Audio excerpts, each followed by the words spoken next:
No mercy. Before we get to today's show, I want to let you know that the Undisputed podcast is brought to you by ADT. Home isn't just a place, it's a feeling. The feeling that you're safe to enjoy the things that matter most.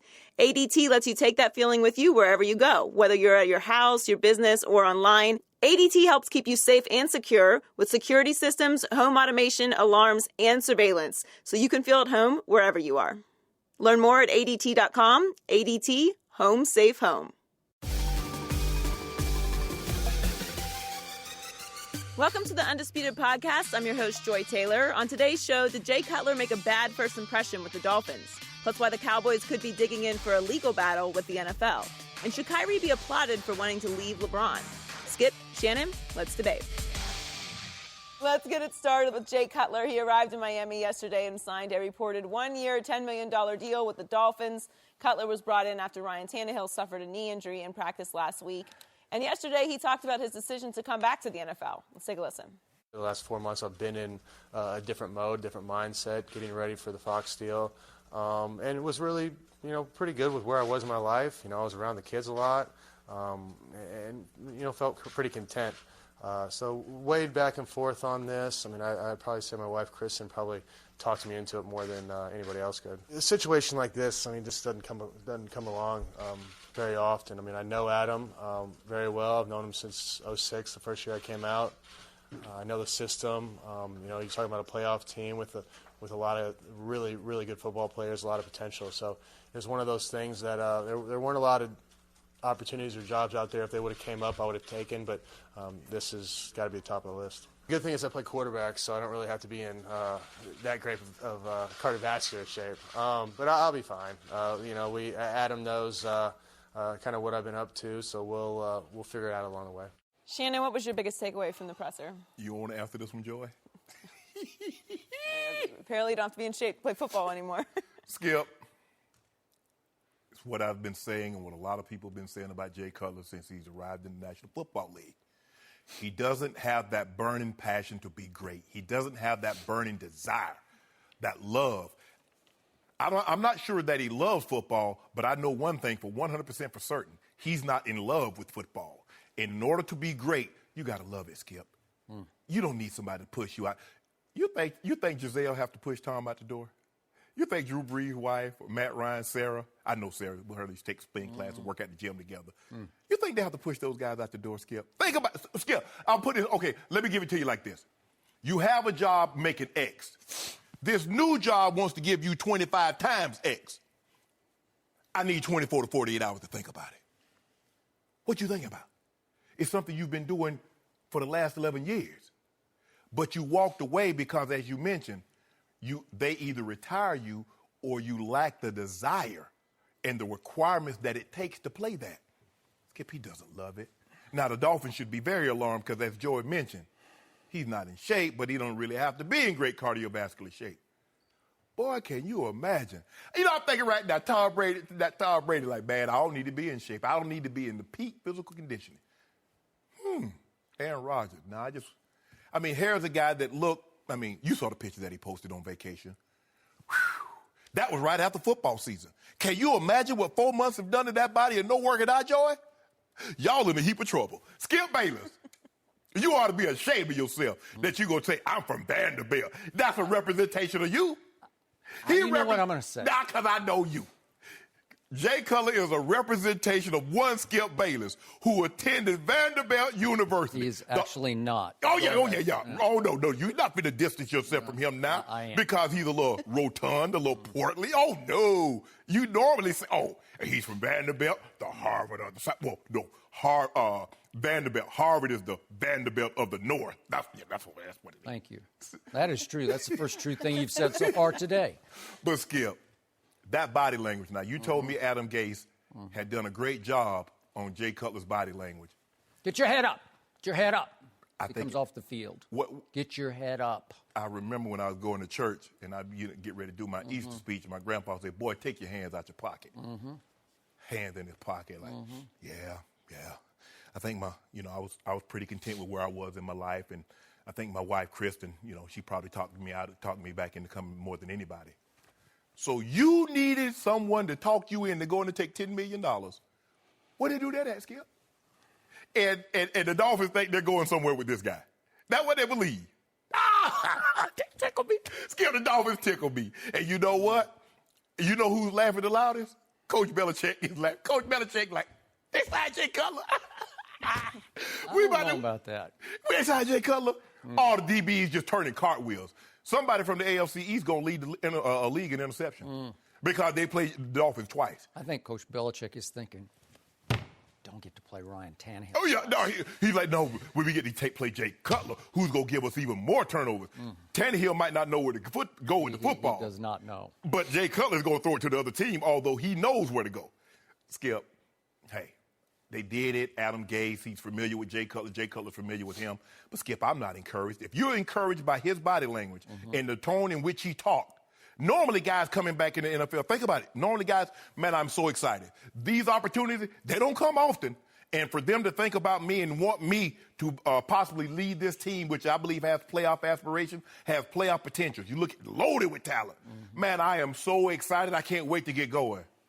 I was pretty content with my life and, you know, hanging out with the kids.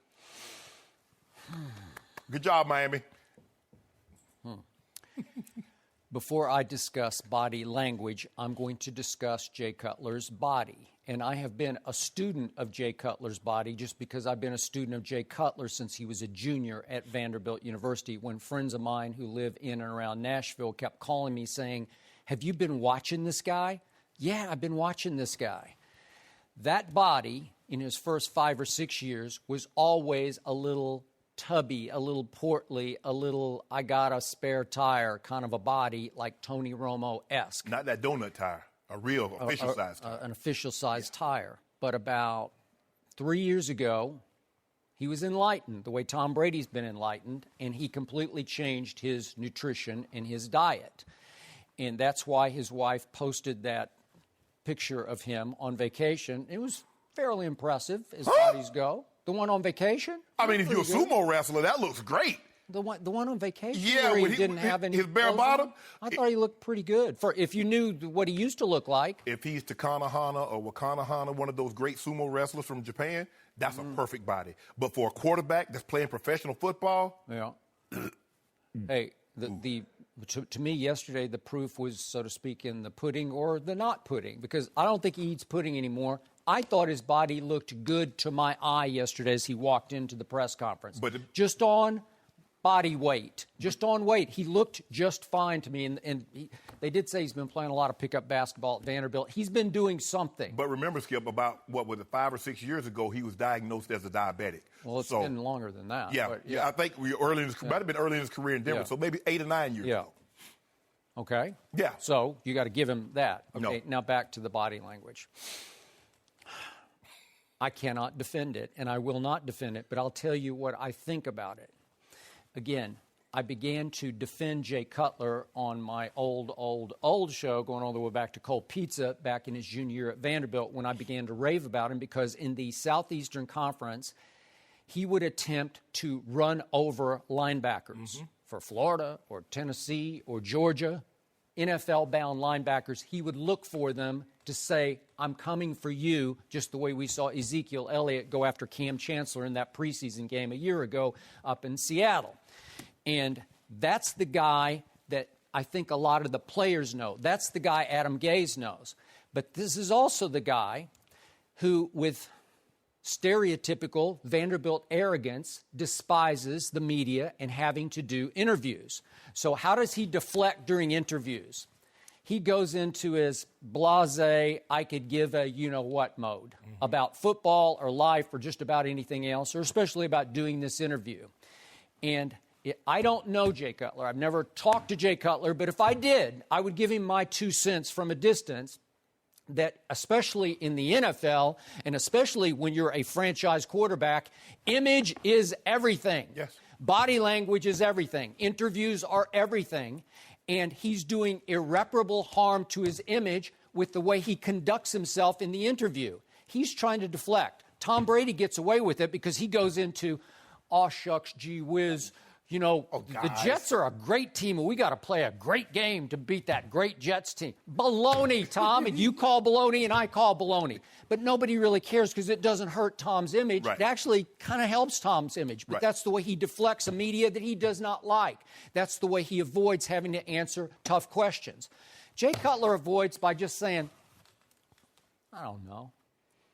I was pretty content with my life, and we were going to go on vacation, and I don't know. My wife finally said, well, why don't you go do this? So you know what? I'll give it a try. We'll just see what? You know, I want to reach through my TV and grab him by the throat and just shake him because I don't believe in his heart of hearts that's what he thinks. He would not have left a gig at this network to go reunite with the coach that he finally loved. He finally had one coach that he really loved, that he thrived under, and it's like a 1,000,000,000 thank you, God shot that the heavens opened and said, hey, it's like God said, here, Jay Cutler, guess what you get to do? It should have been Colin Kaepernick. He had an issue with the Cuban community in Miami. It just should have been. So what happens? It's Adam Gase and Jay Cutler. Well, he couldn't get a job because the Bears said no finally. Right. So he's out on the market, and it was clear the NFL had also rejected him on very different reasons than Colin Kaepernick is being rejected because people were just sick and tired of the act of Jay Cutler. Yes. Like, that's enough. We get it. You can throw it. We get it. You got 208 touchdown passes, but you can't win because your teammates won't respond to you as the leader of the football team. Correct. So here we go. He finally gets a third chance at age 34 in the perfect scenario. A team that made the playoffs last year that has a chance to be even maybe a little better, dare I say, a little better. Yeah. Again, they're stuck in the wrong division, but you can still make the playoffs out of that division. And that's the time when you jump to the microphone and you say, I can't believe I got this opportunity to reunite with Adam. This is such a good football team. It's in a great place. I love it here. I love the weather. This is going to be my dream job, right? Don't you want to hear that? You see how your arms are flailing? You're like, I'm so excited. His hands never left his pocket. Never left his pocket. His tone they never do. Do you know that's why he fell in the draft? I was raving about his ability going into that draft. And I said, boy, I'm taking him in the top 5. I love Vince Young. I love Vince just a little more. I did not love our guy Matt Leinart quite as much. Right. But Matt goes 10, and then your man, Mike Shanahan, who knows a thing or two about football, right? Yes. He said, I'm going up there. I'm going to get this kid. I don't care about his pre-draft interviews, which turned a lot of people off because he seemed like he didn't love football. But Mike said, I don't care because that guy can play football because he can throw the hell out of the football, and he's a tough guy. So I want a tough guy with a big arm and athletic. Listen, young Jay, he could run a little bit. I'm not saying he's like a dynamo athlete. He's not Michael Vick, but he could run a little bit. Yes. Could move a little bit. He was perfect for the West Coast offense. He was. So that should have been a thank you, God, opportunity with Mike Shanahan and the Denver Broncos in a place that you love and one of the great football cities in this country. Yep. And yet he never really embraced it, even though he did make a Pro Bowl in those first couple of years in Denver. For 4,500 yards. He also happened to have a guy named Brandon Marshall as his soulmate for a while, right? So, look, it's just that Vanderbilt sort of stereotypical arrogance. I didn't get it because I was a public school kid who won a full scholarship to go to Vanderbilt, so I wasn't raised that way. But I think he came out of, not that he came from a whole lot of money in Santa Claus, Indiana, but again, he sort of represented what our school is seen to represent, an image of holier than thou, better than you, above it all. You know, that's kind of the persona he adopted, and he still got it. He hasn't learned any lessons at all. I wish Santa Claus would have brought him some passion while he was in Santa Claus, I Indiana. agree. But he'll play with some passion. Seriously, I'm not overly defending him. There have been times he will compete. It's why Adam Gase was asked when Adam thought he was retired and gone from football, and somebody at the league meetings back in March asked Adam, Jay's gone, looks like he's going to broadcasting. What did you think of Jay Cutler? And his thing was, my experience with him was very good. I don't get all the hatred toward him. I see a guy that worked hard, did everything he could to help the team win, and sacrificed his body. An athlete with a big arm. That's what Adam Gase thought of him because they did some pretty good things together. Think about this, Skip. We hear Tom Brady, The guy has been to 11 AFC championship games in 17 years. He's played in 7 Super Bowls. We saw Peyton Manning. We saw here Drew Brees. Now, Tom says he wants to play mid-40s, maybe even late 40s. Drew Brees says he wants to play well into his 40s. Now Aaron Rodgers is saying he wants to play 10 more years.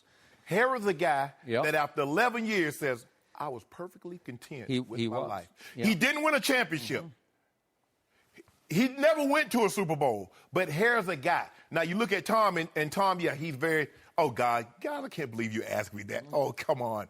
But you know he loves football.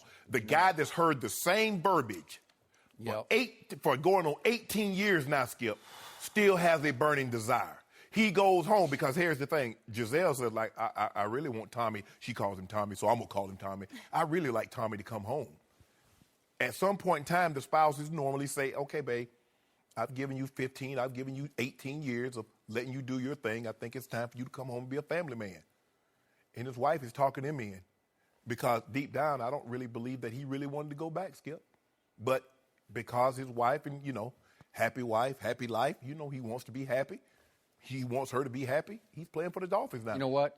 I think deep down he did want to go back. He's just not going to let you see that, which is wrong on his part. It's detrimental to him because it's too easy. He turns himself into the easiest, biggest target in the National Football League with all those remarks. Those blasé, I don't know, shrugging. Can I ask you a question? How many times do you think he's thrown the football since he hung up his cleats? I have no idea. How many drills, specific drills, the quarterback do you think he's done? There's one issue we haven't dealt with here. He did have right shoulder surgery at the end of last year, and I don't know how bad it was. He said it's going to be no issue, but I don't know. So let me get. It's possible he hasn't thrown one football. Unless just to see if it would work. Because think about it, Skip. This is what I know. Shoulder soreness happens a lot for quarterbacks because you go from throwing very minimal to throwing an awful lot. And if he hadn't been throwing as much as he needs to be, he's going to run into that problem.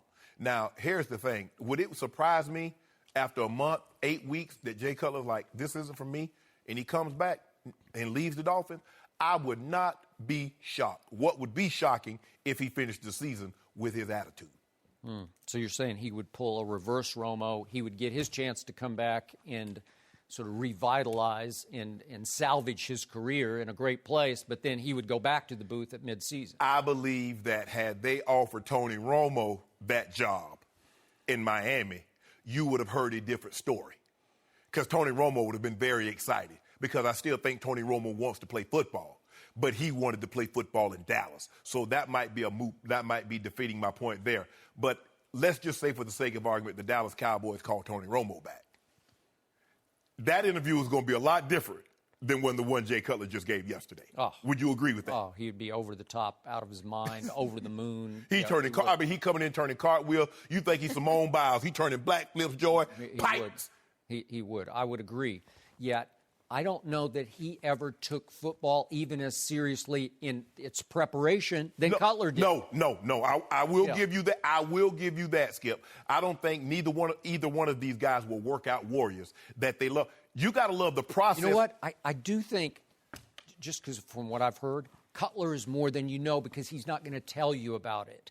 Cutler studies hard. Cutler has high IQ. I don't know that Tony ever wanted to put in the work required to be great. He could be very good, but Jay didn't put enough stock, like he didn't take football seriously enough to not try just that throw. But here's the thing. From the time that Jay was a rookie, has he gotten any better? He's the exact same guy. The guy that thinks he can throw the ball through a keyhole. He's a guy that has the same body language. People think because you're the quarterback or they put a C on your chest, you're the captain, and guys are willing to follow you. No. You can't fool those guys. Now, Adam Gase, he sees him on the practice field, but those guys that are in the locker room, I can tell you more about the players that were in my locker room in Denver and in Baltimore than any coach could, because I'm around him all the time. And it's not what he think you're watching that counts. It's when he doesn't think you're watching. And that's what I observe. So, look, you're like, oh, God. We'll figure it out as we go. Figure it out? I got playoff. Do you know who's in my division? The New England Patriots and Tom Brady. They're in my division. You talk about figuring something out. Mm-hmm. Oh, Joy, how you feel about this now? I mean, the only silver lining is that Gase seems positive about it, and I bought into Gase after last season. So Gase is really good at what he does, and he believes in Jay Cutler. Skip, he might have just hitched his wagon to this kid. Might have. No. He did. Boom, hooked on. That's how this goes. Hold on. But you gonna saddle that horse for the Kentucky Derby? It just it's like when you check out of the fighting game. Yeah. You know, like when Misha Tate in the middle of her fight decided she was going to retire afterwards. Like once you decide you're away from a game like this and come back, that's a big but I remind switch you, to flip. Best stats of his career under Adam Gase, the most efficient stats, the lowest sacks, second lowest sacks, lowest interceptions, highest percentage, highest passer rating, all under Adam Gase. He got coached. He accepted. He allowed somebody to coach him. And think about it, though, Skip, though. We're talking about here's a guy that's a pocket passer in 15 games threw 21 touchdowns, and we're raving like he threw 36. We got to have some optimism, Shannon. Just a little bit. He's better than Ryan Tannehill. That's all I can say. But that ain't saying nothing, No, Skip. well, Let me ask you a question, Skip. Would you rather get run over by a dump truck or a Mack truck? No mercy. About 2 hours ago, Spike Lee tweeted an image of Colin Kaepernick kneeling with the caption, "United we stand, a rally for Colin Kaepernick." It's set for Wednesday, August 23rd at the NFL's headquarters in New York. Spike added, "I did not organize and set up this protest. However, I still support my brother and his stance on the injustices in the USA." We're joined once again by Rob Parker. Rob, what's your reaction? I love this. And I'm going to say this, that oftentimes we hear about the pushback from NFL fans. It's about damn time the NFL recognizes that black people are fans of the game as well. They buy tickets. They watch the TV product. Black people make up 70% of the players on the field. They do. We count too. And if you're telling me that the white fans are upset and don't want to buy tickets and cancel their season tickets to go because Kaepernick is on the roster, then black people should get together and storm the NFL league office and let Roger Goodell and the 32 white owners know that we count. We have a voice. And this is wrong what they're doing to Colin Kaepernick. Kaepernick. I cannot be more upset about what's happened because it's not right. He has not done anything wrong.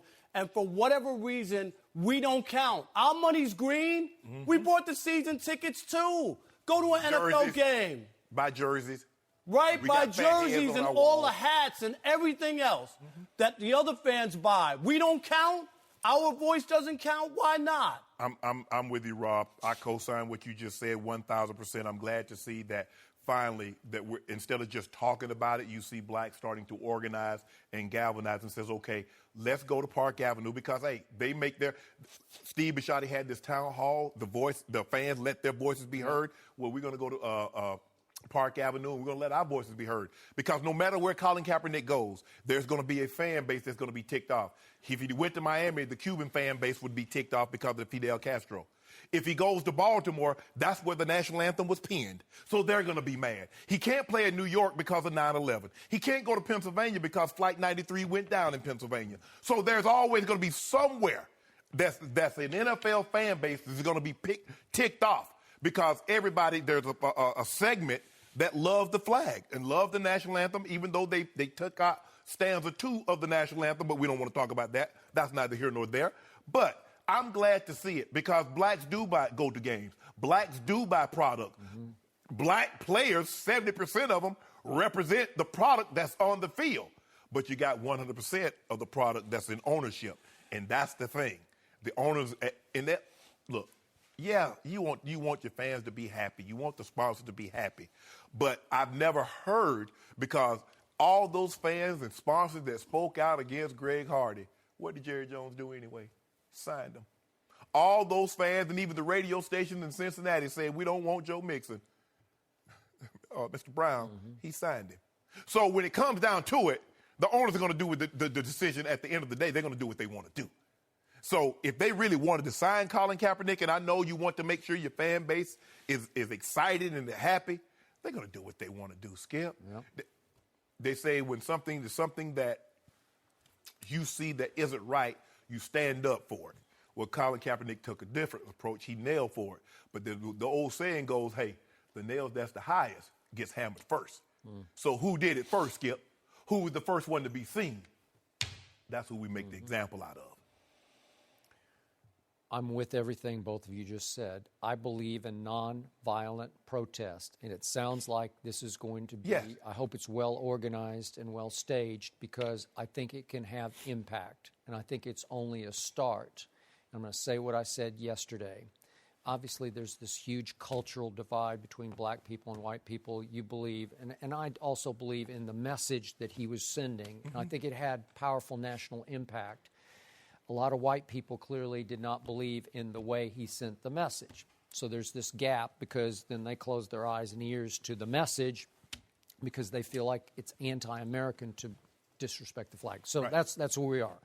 And yet, you've also made this point, there could be some owners who just want to send a message, shut up and stay in your lane. You know, try to quell any future protests by another black player, whatever. That may be operating, but there's one way to stop this, because in Seattle, Colin Kaepernick was needed, and the locker room stood up and wanted to embrace him. I think similarly in Baltimore, he is needed, and the locker room seemed to stand up, maybe not as vociferously as Seattle's, but I think they were ready to embrace Colin Kaepernick. He would have fit in their culture with their veteran leadership. And yet, in both cases, at the last second, for sort of inexplicable reasons, unless we go deeper, both franchises said no to Colin Kaepernick. So that's when I wanted, and you said maybe this is just too far, you're asking too much, but I wanted the black players in both locker rooms to stand up and boycott and say, we obviously need him, we want him, and until you sign him, we're just not going to play. 70% African American in the National Football League. Stand up. I think you are the game. You could do that. Can I ask you a question, Skip? And this is for everybody. If he had taken a knee, if he was gay and taken a knee, would he be vilified like he is now? If he had taken a knee because the veterans and the high suicide rate and the treatment that they get once they come back, would he be vilified like he is now? I believe not. I don't believe he would have. No, I don't disagree with that. I think what NFL players should understand is the power that they have. And unfortunately, I've said this before, we saw what happened to Donald Sterling, who had his team taken away from him like that. Yeah. Right? Yeah. Players said, hey, we're not going to continue the playoffs. What did Adam Silver do? Yep. Wow, it's funny how things got fixed really quick, didn't it? But see, here's the thing. The difference is that in basketball, the biggest and brightest stars are African Americans. When you get LeBron James and you get Kevin Durant and you get D. Wade and you get Russell Westbrook and you get all these guys that hold up and they coming out with the I Can't Breathe T-shirt, and you get the Clippers themselves throwing their uniforms in the center, huddling up and taking off those uniforms and throwing them in the center. That's a whole different. I get you, but the numbers in the NFL are so huge, and it's not because there's no organization. The players' union is so weak, and that's the problem with the NFL. They should be moving mountains with that league, with the money that's involved, with the popularity that's involved, and the sheer numbers. But you don't have anybody to lead. It's okay if Tom Brady and Aaron Rodgers aren't in. If they're not in, it's okay. Right. The rest of the league is black. I agree. The rest of the league is black. But it would really help if Tom Brady and Tom Brady, even if he wasn't out there marching, would say, you know what? Colin Kaepernick is trying to bring light to an attention. Good luck on that. I'm with Rob. I don't think you're going to get luck. that. No, I'm with you. Yeah, I'm just saying. It would be, but I just don't see. Because Rob, let's be real. I mean, you lived it. I mean, you're a little older than I am. Well, you're a lot older. But what do you mean a lot? but in the '60s, look here.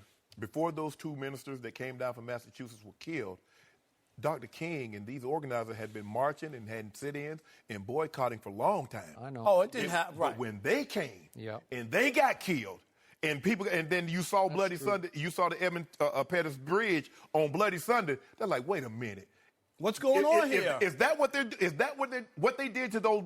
Is that what they're doing every day to these men and women? That's what it's going to take. I mean, because you see it. You know, Alice Walker said the biggest mistake we get with power is by thinking you don't have any. See, a lot of the blacks say, well, we only get non-guaranteed contracts. We only play 3 years. What can I really do? But that's the mistake that you make because you think because you only play 3 years, you get non-guaranteed contracts. But if you want guaranteed contracts or you want more guaranteed money, what you got to do? You got to fight. You got to stand up. And you got to be willing. They won't do it. Who gives you it? You think your boss ever going to come to you and say, you know what, Skip? You've been really doing really good, Skip. Skip, that's what we're going to do for you today. We're going to give you a bump and fat. No, you gotta demand it. They're not going to give it to you. Well, we know for a fact we've moved past the narrative that he is not being signed because of his play. We know it's because of the protest now. Yes. That can't be argued. I just wish that an owner would have some courage and stand up to this narrative of sponsors leaving and the narrative of the fans not showing up to games. We know that there was an election last year that had a big part to do with why the ratings were down. And they said that was the number one reason. They said Colin Kaepernick had little to no impact on the viewership. It was mainly the election. Of course it was. But we got to put it's an easy cop-out. It's an easy, It's an easy cop-out to say it's because of the flag and it's not because the subject that he is protesting makes you uncomfortable. But you know what, Joe? Guess what they used to do, Skip? The NFL used to charge the military to have the servicemen walk out on the field. Terrible. It wasn't until they got the whistle got uncovered that they were charging that they gave the money back. Well, So they really love the military, but if you want to walk on our I'm field. going to say one last thing. If the black players would unite and say we will not play game 1 this year, I promise you it would have impact. Oh, yeah. It would get something absolutely. done. Of course, it would be Skip 100%. Cataclysmic. Yes. No mercy.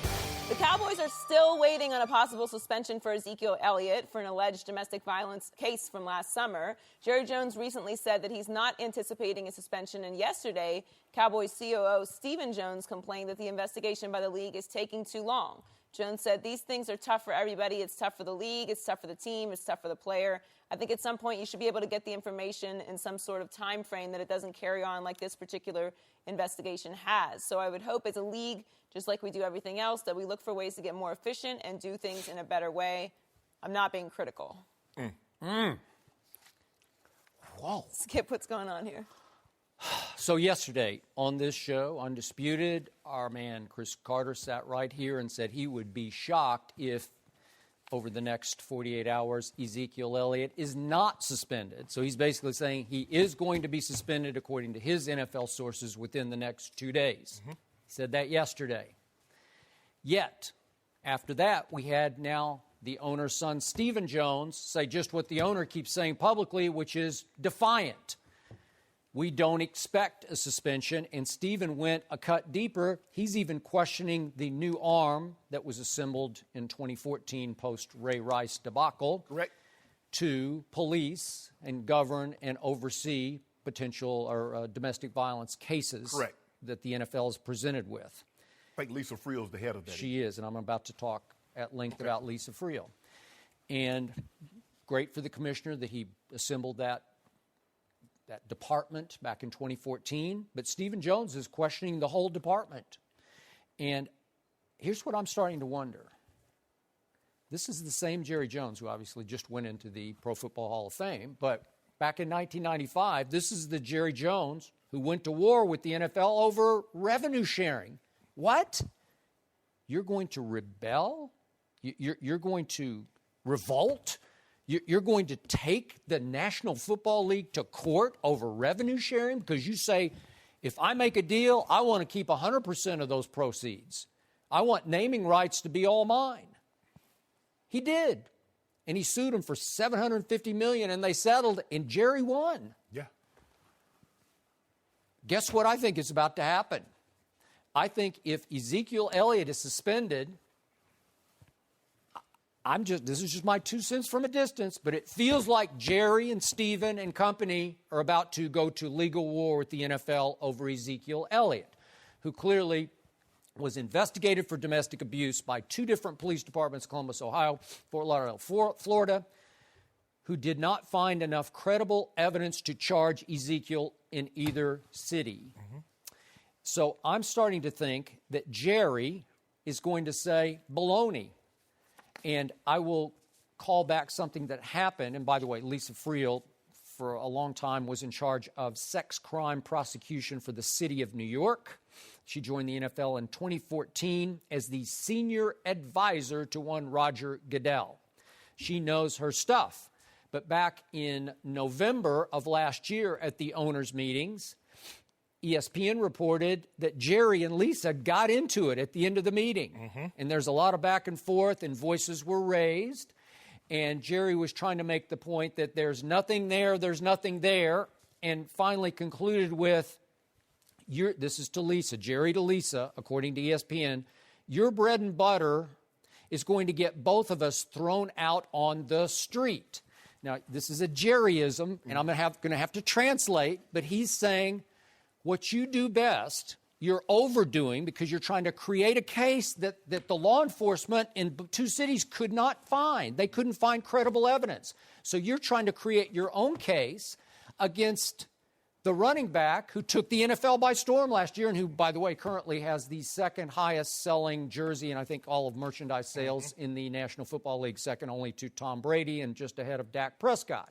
So is he a big new rising star? Sure he is. So Jerry's saying basically you're going to bite the hand that feeds all of us if you take him off the field with evidence that we're not aware of, that you've dug up, that nobody else could dig up. So, wow, this could be revolutionary, but that's how it's starting to come across to me because both Jerry and Stephen are saying we don't expect a suspension, and now Stephen is questioning Lisa Friel's department and how it does its business. Wow. Don't you smell a confrontation here? Yeah, I think so, Skip. And one of the reasons why Nike lost the NFL licensing agreement was because Jerry did a deal with Nike outside of the scope of the NFL. And so the NFL punished Nike by say, you know what, everybody's going to be Reebok. And then everybody's going to be Adidas. And then when they got out of the business, a la, here come Nike coming back. And by the way, Phil Knight and Jerry are still so close that Phil had custom-made those sneakers with the gold off the jacket. From the jacket, yes. And Jerry wore them during his speech the other night. Phil, hook your boy up. You know your boy in the hall, too, now, Phil. Skip, you know what I'm starting to see here also, Skip? The Cowboys and Jerry Jones in particular was very happy with the job Commissioner Goodell was doing when it didn't involve his players. And I tell you what else I'm glad. I'm glad the NFL are not rushing to their investigation like the Cowboys did Lucky Whitehead, because we know how that turned out. What the NFL saw, Skip, in 2014, they rushed an investigation. You remember the Ray Rice? Do I? They had a decision in a week, or not even a week, maybe 3 or 4 days. They had given him 2 games, and then the video comes out, and he suspends him for the entire season. Ray Rice takes him to court. The judge says, you can't do this. She said that video did not create a new case. It highlighted what had originally happened. So you can't suspend him for something that he already had done. So double jeopardy, Ray Rice wins. They trying to wrap this up, but every time they try and wrap it up, Zeke does something else. If it had just been the Ohio State and the South Florida situation, maybe we can be done. Maybe, but this is domestic violence. I think it didn't help, but I still think it was. But here's the thing, being investigated. The police, when they're looking at each incident in and of itself, the NFL is digging. Has something like this ever happened before? They're talking to the young lady. Has something like this happened before? Were there more than one occasion in Ohio? How long did this go on? How many times has he done this? Has there been other locations that something has been involved? That's the way they're doing it, because the police are just looking at, okay, this incident. The NFL says, no, we're going to do our due diligence. And what Jerry is saying, Lisa, while you're digging and you might dig up something, guess what's going to happen? We're both going to be out on the street because the people are going to be mad at you. No, I'm going to be mad at you. The people are going to be mad at us that watch television and buy our products. Then what? Both of us going to be without jobs. That's what he's saying. And she's like, well, Jerry, I'm sorry, but I got to do my job. I've been doing this my job as long as you've been owning the Cowboys. Yep. So I know the symptoms and I know the signs of what's going She on. does. And the NFL learn from their mistakes. I would rather, and I'm not a lawyer and I'm not in law enforcement, but from what I've seen, normally the longer the investigation, the more thorough it is and the more comfortable we are with the decision once we arrive at them. Yep. So we don't want to rush to judgment, because if you go too fast, they just rush that through. They didn't know what they're doing. If it takes too long, well, you're taking too long. Well, if you tell Ezekiel to stop doing things, stop pulling women's tops down, That's right. stop punching people in the bar, we can wrap it up, because as soon as we get ready to wrap it up, Skip, guess what? Commissioner Zeke was involved in something else. God dang it. Okay, write that report. Commissioner Zeke pulled a lady top down. Oh, my goodness. Well, okay, we got to investigate. Okay. Okay, but I'm going to assume that Lisa Friel and her department will now build and reveal a strong new case, domestic violence case, against Ezekiel. That's what I'm assuming. That's what Chris said is coming. They're going to put the puzzle together, Skip. Right. And then we'll have to all sit back and see, because I don't have any idea what happened. No. And again, my heart's obviously with the Cowboys, but my head is with what Chris Carter said, that a suspension is going to come down. So now it's going to be up to Jerry and Stephen to decide, can they go to court, which would be revolutionary, go to court and argue that our own justice system cleared him or did not charge him twice. So 2 investigations took place, and to the judge, why can't we stand by that? We should be able to stand by that. Instead, they continue to investigate, and again, it's sort of her word versus his, so you know how Jerry's going to try to position it. Because the commissioner is going to say the same thing he's told the players. Now, the other 32 owners, when they gave Commissioner Goodell this power, they signed it unanimous.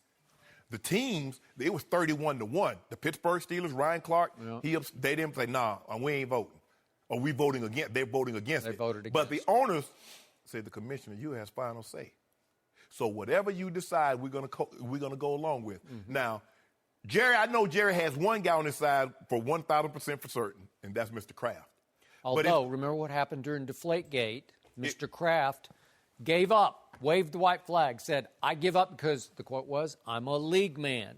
And he regretted that because he thought that would make his penalty less severe, and it was very severe. And then he said, I'm paraphrasing his quotes, but he said, I shouldn't have given in to this. I should have continued to fight.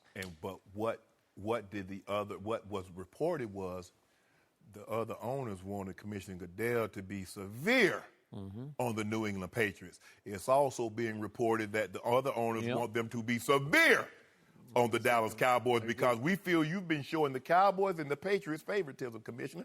We're all in this thing together. I know they're popular. They're America's team. They got the face of the NFL on one of those teams. But we feel you being a little fair, Commissioner. Now, what you going to do about that? We're looking at you. Skip, it's going to happen. Now, and I believe Jerry will try to drum up some support. But when it's all said and done, and while they want the best for the NFL. And if they think this is going to be the best for the NFL because it's going to get the fans to say, you know what, the NFL is doing their due diligence. They're not rushing to judgment. They did a thorough investigation. Those other owners are going to side with the commissioner because they never want to, what happened in 2014, Skip, they never want that to happen again. Okay, but remember what Tom Brady experienced in his first 2 rounds in court. Several of the judges, the first one and then one other one in the next round, next level, basically scoffed and laughed at the commissioner's power and said it shouldn't hold that much weight, right? You remember all the findings? Yeah. But they said you can't correct it now. This is something you should have negotiated beforehand, because he's like, they were basically saying no one should have this kind of power. You shouldn't be able to find the guy, then hear the appeal, and then reissue a suspension or fine accordingly. That's too much power. But you gave it to him. So you can't go back now once he makes a decision that you don't like and says, well, he has too much power. Because that's what they were arguing, Skip. They weren't arguing innocence. They were arguing, did the commissioner have too much power? Well, you gave it to him. 32 owners and 31 teams. So 63 of the 64 said, Commissioner, all the power that you have, we gladly grant you. So I don't think Jerry's going to have a leg to stand on. Not in this situation, Skip. Yep. Not in this situation. We'll see. Joy, what's your gut feeling on this? I mean, Chris seemed very convicted about it yesterday. I think that depending on what information he's talking about coming out, it might have Jerry's hands tied if we don't know what that is. But it seemed like it's one of those situations where there's not going to be a whole lot of room to argue. And Cece said they're going to lay it out step by step. Right. So they're going to be very So transparent. this ain't no thing you just throw in a stack of paper. You know, some people, they throw a stack of papers. He's like, I mean, I would think Jerry and Stephen are aware of what they're going to attempt to lay out, and they're still defiant and questioning the very system by which they built their case. I don't think they know what the NFL has. I think they're just looking at it from the police find. Well, they didn't find anything, but that's not how the NFL operated. I mean, you'd like to imagine that Jerry and Stephen did some digging of their own. But like they did Lucky Whitehead? Lucky Whitehead, Ezekiel Elliott. But no. Yeah, the players. But what about the acts? No, but I understand that. But I'm saying the importance of investigating Lucky Whitehead to that degree as opposed to Ezekiel Elliott. So in other words, you said Roger Goodell was asked about Chris Carter's claims yesterday at a Giants season ticket holder forum and said that they haven't made any decisions yet. So maybe I'm starting to think Jerry is feeling emboldened and empowered by his new prestigious that gold jacket. Yeah, he's in the Hall of Fame. Or man. maybe they're just getting impatient.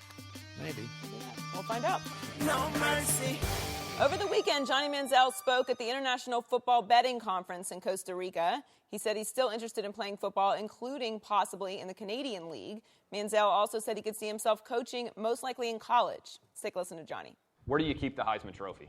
It actually stays with my family. I had it my time in Cleveland and kept it around in the basement when all the guys would come down for the most part. But it's a heavy. It's no joke to really move that thing around. So. Skip, what was your reaction to the whole interview? Joy, Shannon, I still want to like Johnny. I have liked him for a long time. Still believe in his ability. The shows he used to put on at Texas A&M, Heisman Trophy, as he was just asked about. I've tried to suggest a few things in my own little ways, my 2 cents here and there. He doesn't want to hear it because he just doesn't get it to this day, and he doesn't want to get it. I remind you, we talked about Lisa Friel earlier. Mm-hmm. He's in Lisa Friel's program under the guise of the NFL. And because his domestic violence charges were dropped, he then had to undergo anger management and counseling, and he's in the NFL substance abuse program, and he still has to convince Lisa Friel that he belongs back in the NFL. So it's up to her to sign off on his reinstatement, at which time he still owes the NFL a 4-game suspension. Okay? So with all that writing, he winds up at this that you just saw, which was the International Football Betting Conference in Costa Rica. Obviously a paid gig. He was introduced, I watched the whole tape, which was obviously posted on the internet. He was introduced by a pretty bad stand-up comic making raunchy jokes, trying to warm up the audience by asking things like, who's hungover in here? Who's going to need a blood test when they get home? And how many of you guys have been introducing hookers as your wives? And this is the prelude to Johnny speaking. And the first question is about the Heisman Trophy, and Johnny says it's a heavy blankety blank.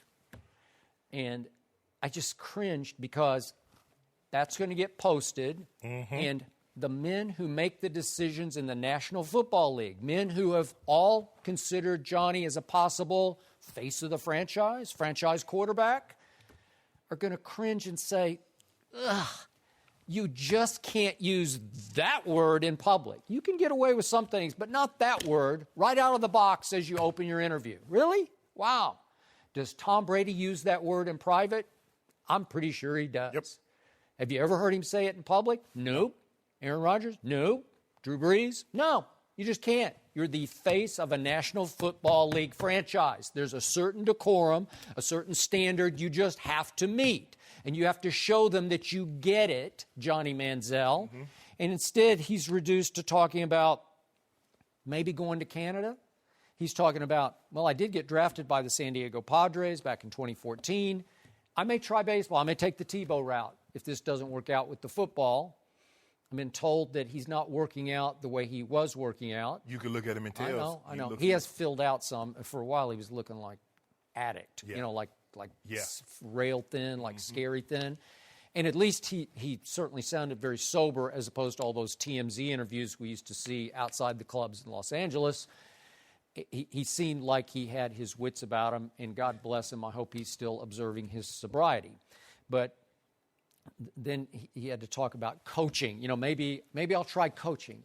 Well, who's going to want Johnny to coach after all you've been through, all the image that you continue to portray as party hardy, man? I mean, to me, Johnny's on a path that finally Paris Hilton is on. She still gets like $1 million to go DJ at parties, you know?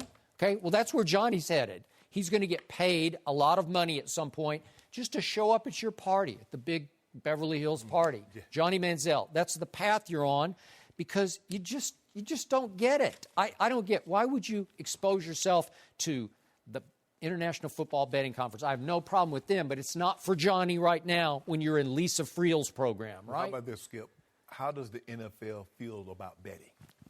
Now, they're one of the sports organizations. They're one of the sports corporations that's, you know, basketball says it's going to happen. Baseball says it's going to happen. Adam Silver's saying we're heading there. But they're the one. No, you're right. And for the longest time. They're about to put a franchise in Las Vegas, but go ahead. And it took them a long time to do that. But Vegas is putting up so much of the money. Yep. Skip, he said he wants to be a coach. How does he coach? Because you can't coach what Johnny could do. Johnny's whole thing was improvisation. That's a good point. How do you coach improvisation, Skip? He just reacts. Yep. You can't coach that. Yep. You can't tell, Johnny, go back, drop back 5.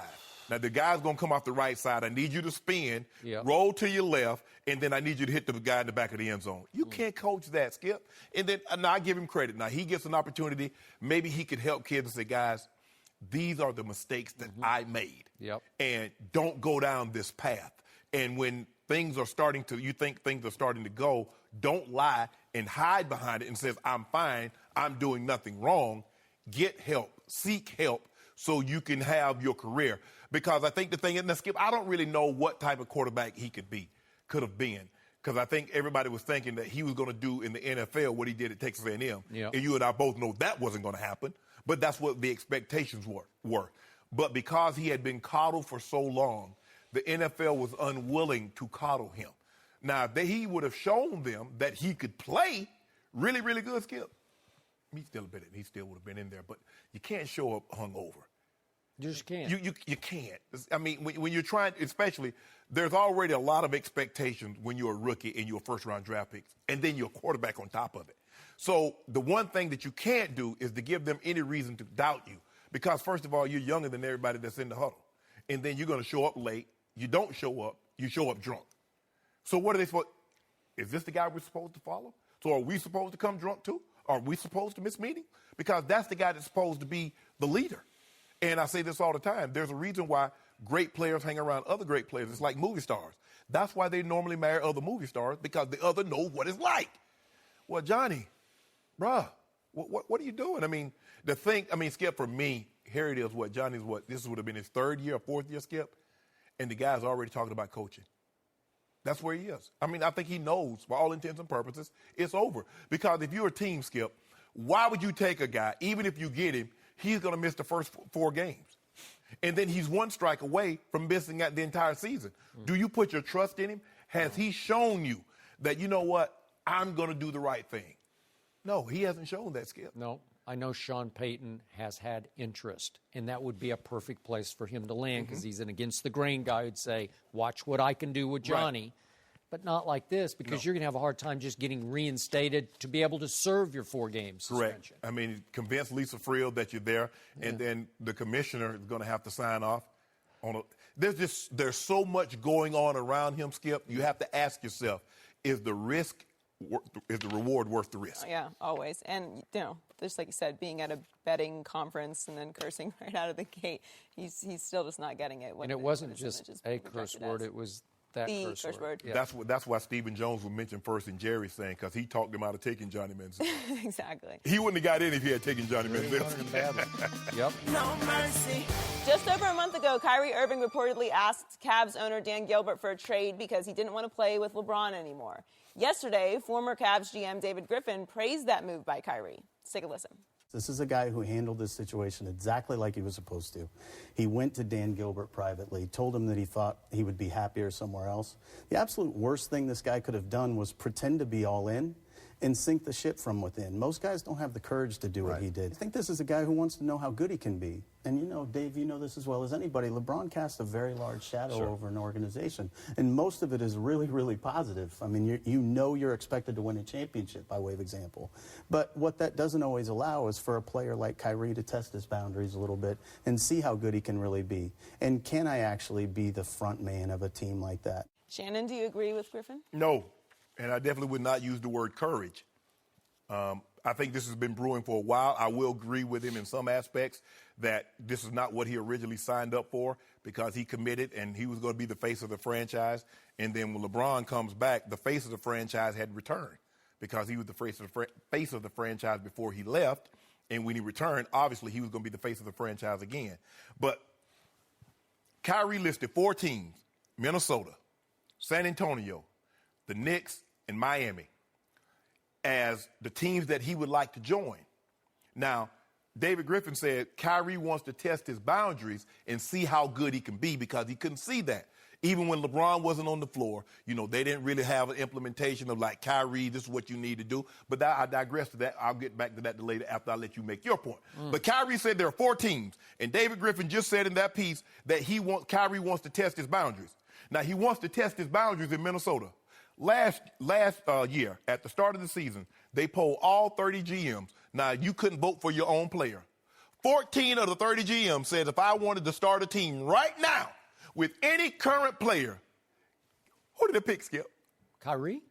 Karl Anthony Towns. Oh.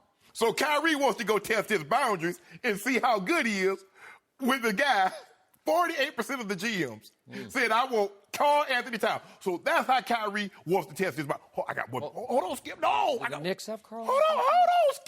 I don't think so. Oh, then he said San Antonio. Also on that list of receiving votes for general managers, if you could start a team, guess who was on that list, Joey?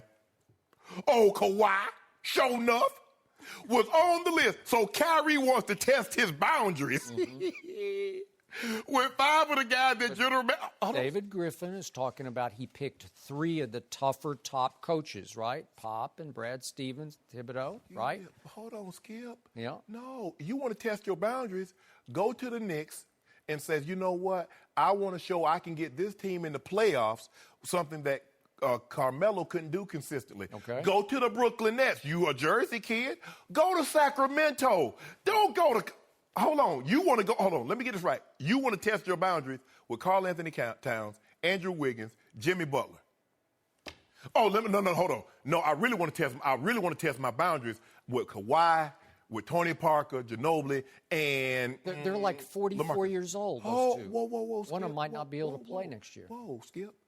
This is not about... Look, I got no problem with what Kyrie's doing. This is not about testing no boundaries. This is about he doesn't like LeBron. Skip, it's easy when you're winning. And the thing is that Kyrie was tolerating this situation because they were winning. But now he sees that, you know what?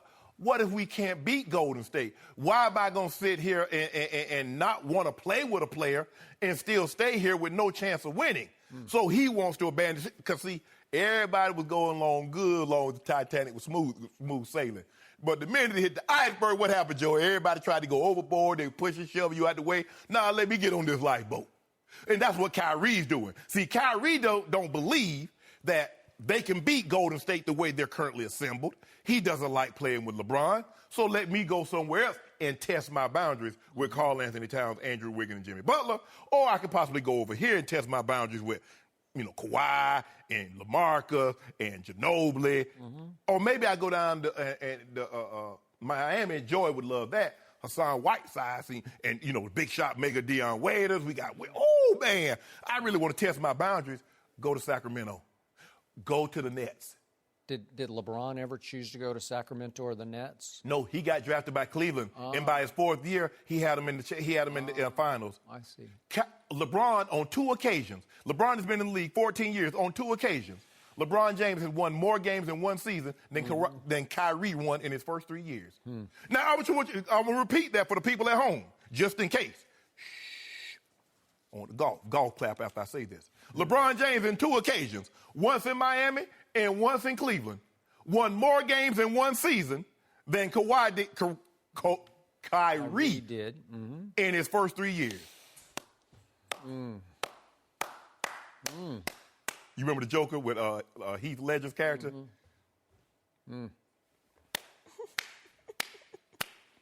Shannon, you got to accept the fact it remains open season on your man LeBron. Yeah.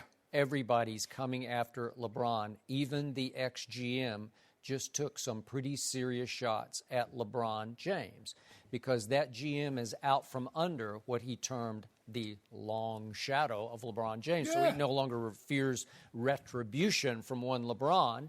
So the first point he made was that Kyrie did it the right way. He went directly to the owner, Dan Gilbert. What was the operative word? Privately. So why are we talking about it if he did it privately? Well, what were all the reports in the wake of the news, the breaking news?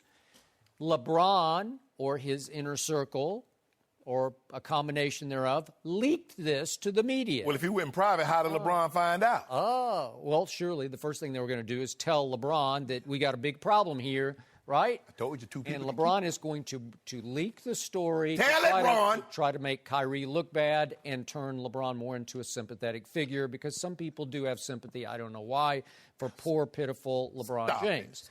But the point is that he did pick on his list some good coaches. He did put the Knicks on his list.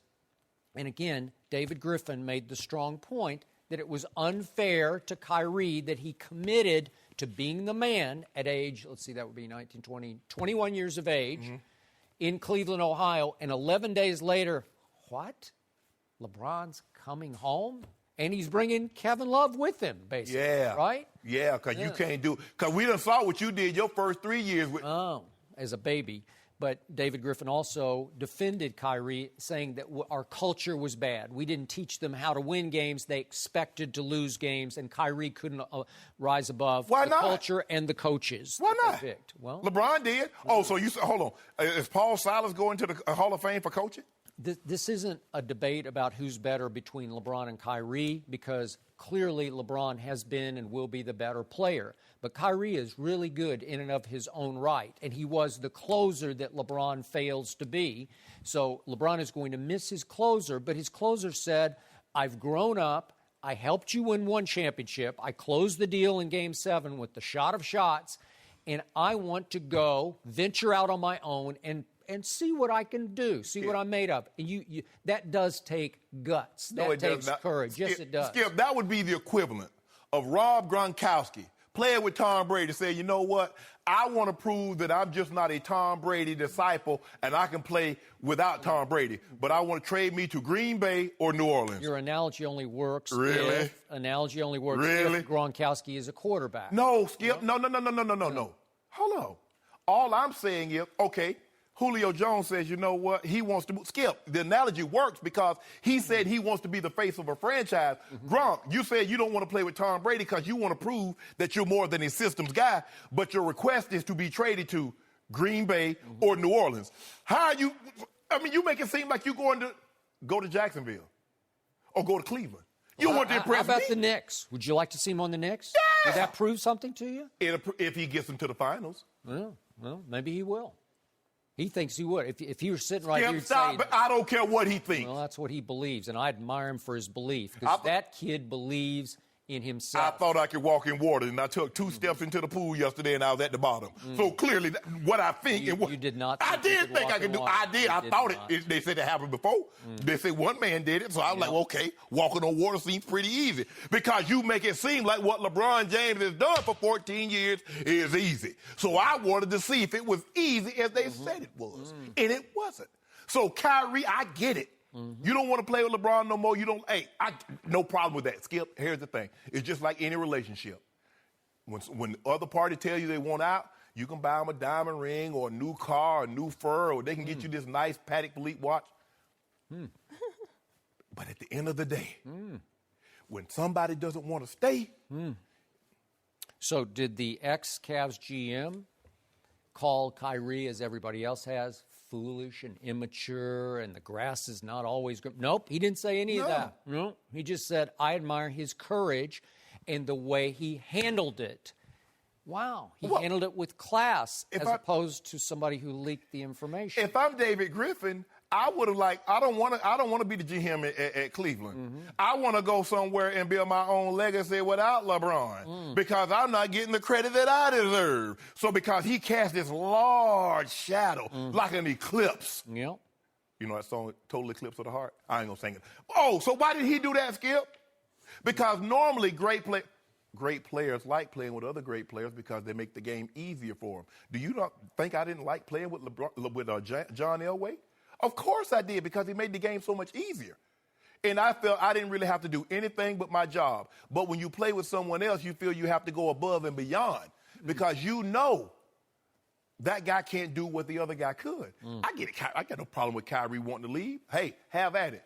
But don't be trying to fool me talking about you want to be the face of a franchise or you want to test your boundaries without LeBron and you picking to go with two of the top teams as far as talent in the NBA. Who you think you fooling? Who are those teams again? Minnesota. Call it 14 of the 30 general managers. Now, remember the Who would be the face of that franchise if Kyrie went there? Carl Anthony Towns or Andrew Wiggins. No, you're wrong. Hold on. It would be Kyrie from day one. The pressure would be on Kyrie. Yeah, the pressure going to be on. Lead them. Because I don't love them yet. You love them. I'm not so sure about that. But hold on. See, and why are we talking about that? Carl Anthony's team was 31-51 last year. Yeah, so. And Carl Anthony Towns, all I know, Skip, but hold on. You have this pressure. Where was the pressure on Kyrie before LeBron went back to Cleveland? Where was the pressure on Kyrie? He was the face of a team. He was. And what that face looked like? Ugly.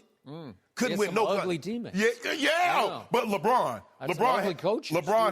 had that Andy Warhol painting, the one with the soup cans on it. Got them to the finals at 22. That's what he did now. Just a baby. You know, he was a baby. See, Kyrie went to college for 1 year. LeBron came straight out of high school. LeBron is a product of a weak Eastern Conference that allowed him to skate to the finals year after year after year. If you don't mind, and what happened when they got to the finals? What happened to him? Can I ask Joey a question? He got swept. Joey, can I ask you a question? LeBron is a byproduct of the weak Eastern Conference. He is. For the first 3 years, what conference did Kyrie play in? He played in the East, but he was a baby. What was LeBron? Hold on. LeBron was a baby. Wait. How many championships did LeBron win before he went to Miami and played with Dwayne Wade? He didn't win any. So sometimes you need to learn how to win before you go out on your own and win your own championship. How many championships did Wade win before he got Shaq? None, but you need help. Okay. You need to learn how to win. So maybe that's what Are you saying Dwayne Wade is a better player than LeBron? No, I'm saying that LeBron didn't win anything before he went to Miami, so sometimes you need to go other places and learn how to win before you can win a championship. I'm just saying, so let's just calm down and make it seem like Kyrie. When Dwayne was healthy, I would trust him in the clutch far more than I would LeBron because Dwayne Wade was a big shot maker. Yeah, see how you preface that? I never had to say win with LeBron because I know he's going to show up at least 75 times a year. 15 years. No mercy. Thanks for listening to the Undisputed Podcast. I'm Joy Taylor. Join us again the same time tomorrow morning, 9:30 Eastern. We'll see you then. Fox Sports 1 of 1.